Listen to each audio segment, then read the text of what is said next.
இந்தியாவுடைய பாராளுமன்றத்தில்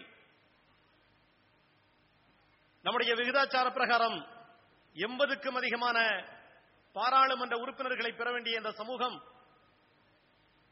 இன்றைக்கு 29 பேர் என்கிற ஒரு நிலை. அதுவும் முஸ்லிம்களுடைய பிரதிநிதிகளாக அல்ல, அவர்கள் சார்ந்திருக்கக்கூடிய அரசியல் கட்சிகளுடைய பிரதிநிதிகளாகத்தான் அவர்கள் இன்றைக்கு இருக்கிறார்கள் என்பதை நாம் கவனத்தில் கொள்ள வேண்டும். இதனுடைய விளைவுகள் என்ன?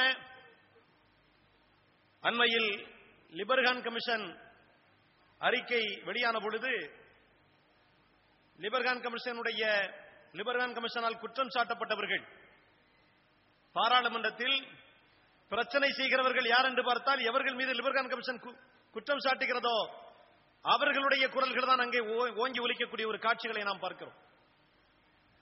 குற்றம் சாட்டப்பட்டவர்களுக்கு எதிராக குரல்கள் ஒலிக்க வேண்டிய அந்த பாராளுமன்றத்தில் குற்றம் சாட்டப்பட்டவர்களே தங்களுடைய குரல்களை உயர்த்தி பிடிக்கிறார்கள் என்று சொன்னால் அங்கே முஸ்லிம் சமூகத்தினுடைய அந்த பிரதிநிதித்துவம் இல்லாத காரணத்தினால் சகோதரர்களே ஒரு மோசமான ஒரு சூழ்நிலையை அகில இந்திய அளவில் இந்த முஸ்லிம் சமூகம் இன்றைக்கு சந்தித்துக் கொண்டிருக்கிறது. எனவே அரசியல் அதிகாரத்தில் அகில இந்திய அளவில் இந்த முஸ்லிம் சமூகம் ஒன்றுபட்டு ஒரு சக்தி மிகுந்த ஒரு வலுவான ஒரு சூழ்நிலையை பெற வேண்டும் என்பதில் நாம் அனைவர்களும் நம்முடைய முயற்சிகளையும் நம்முடைய செயல்பாடுகளை அமைத்துக் கொள்ள வேண்டும் என்று இந்த நல்ல சந்தர்ப்பத்தில் உங்களிடத்தில் கோரிக்கை வைக்கிறேன். அடுத்து இன்றைக்கு இந்த முஸ்லிம் சமூகத்தினுடைய நிலை, முஸ்லிம் சமூகத்தினுடைய பாதுகாப்பு இன்றைக்கு கேள்விக்குறியாக்கப்பட்டிருக்கிற ஒரு காலகட்டத்தில் இன்றைக்கு நாம் வாழ்ந்து கொண்டிருக்கிறோம். முஸ்லிம் சமூகத்திற்கு எதிரான சதிகளும் முஸ்லிம் சமூகத்திற்கு எதிரான செயல் திட்டங்களும் இன்றைக்கு ஒவ்வொரு நாளும் அதை செயல்படுத்தக்கூடிய பல்வேறு அமைப்புகள் இன்றைக்கு இந்தியாவில் சங் பரிவார் அமைப்புகள் இன்றைக்கு செயல்பட்டுக் கொண்டிருக்கிறார்கள். முஸ்லிம் சமூகத்திற்கு எதிரான சதிகளை சரியான முறையில் கண்டறிந்து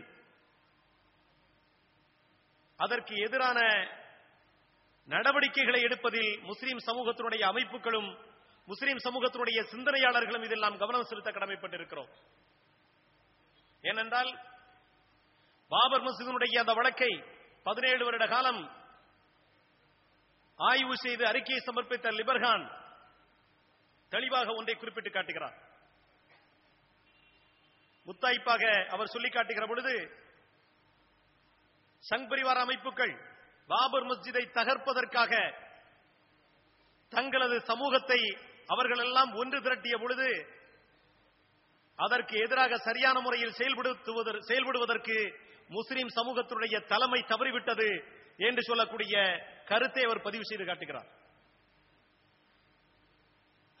பாபர் மஸ்ஜிதினுடைய பிரச்சனையாக இருக்கட்டும், முஸ்லிம் சமூகத்திற்கு எதிராக திட்டமிடப்படுகிற அந்த சதி செயல்களை சரியான முறையில் கண்டறிந்து அதற்கு எதிராக இந்த சமூகத்தை விழிப்புணர்வு உண்டாக்குவதற்கும் அதற்கு எதிரான நடவடிக்கைகளை எடுப்பதிலும் இந்த முஸ்லிம் சமூகத்தினுடைய தலைமை சரியான முறையில் தன்னுடைய செயல்பாடுகளை நாம் அமைத்துக் கொள்ள வேண்டும்.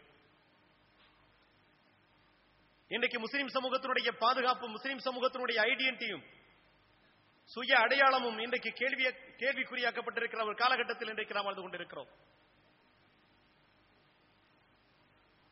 இது போன்ற பிரச்சனைகளில் இருந்து இந்த முஸ்லிம் சமூகம் இவற்றையெல்லாம் எதிர்கொள்ள வேண்டும் என்று சொன்னால் சகோதரர்களே, மிக முக்கியமான இந்த மாநாட்டினுடைய கருவாக திகழ்கிற அந்த குர்ஆன் வசனத்தில் சொல்லி காட்டுவதைப் போல அனகீமுத்தீன வலா ததஃபர்ரகு, தீனை நீங்கள் நிலைநாட்டுங்கள், இதில் பிரிந்து விடாதீர்கள் என்கிற அந்த குர்ஆன் வசனத்தினுடைய கருத்திற்கேற்ப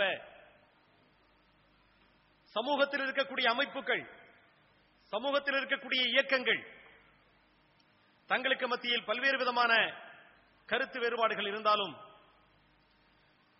தாங்கள் செயல்படுவது பல்வேறு விதமான தளங்களாக இருந்தாலும் முஸ்லிம் சமூகத்தினுடைய பொது பிரச்சனைகளில் கருத்து வேறுபாடுகளை மறந்து முஸ்லிம் சமூகத்தினுடைய பொதுவான பிரச்சனைகளை எதிர்கொள்வதில் ஒருங்கிணைந்து செயல்படக்கூடிய ஒரு மனநிலை இந்த சமூகத்தில் உருவாக வேண்டும். முஸ்லிம் சமூகத்தினுடைய எதிரிகளிடத்தில் இந்த நிலை இன்றைக்கு இருக்கிறது. யூதர்களுக்கும் கிறிஸ்தவர்களுக்கும் வரலாற்று பிளவுகளும் வரலாற்று ரீதியான காலம் காலமாக தொன்று தொட்ட வேறுபாடுகளும் இருந்தாலும் கூட இன்றைக்கு முஸ்லிம் சமூகத்திற்கு எதிராக இன்றைக்கு செயல்படுவதில் திட்டமிடுவதில் இன்றைக்கு ஒருங்கிணைந்து உலகளாவிய அளவில் இன்றைக்கு செயல்படுகிற காட்சிகளை இன்றைக்கு நாம் பார்க்கிறோம். எனவே இன்றைக்கு இந்த ஜமாத்தே இஸ்லாமி நடத்துகிற இந்த மாநாட்டு நிகழ்ச்சியில் பல்வேறு அமைப்புகளுடைய தலைவர்களை எல்லாம் இங்கே மேடையில் ஒன்று சேர பார்க்கிற பொழுது உண்மையிலேயே மகிழ்ச்சி அடைகிறோம்.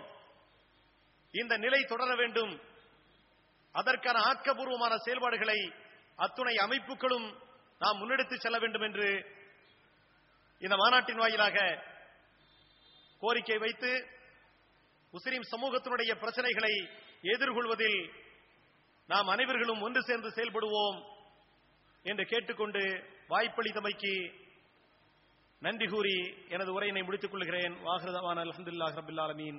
அஸ்ஸலாமு அலைக்கும் வரஹ்மத்துல்லாஹி வபரகாத்துஹு.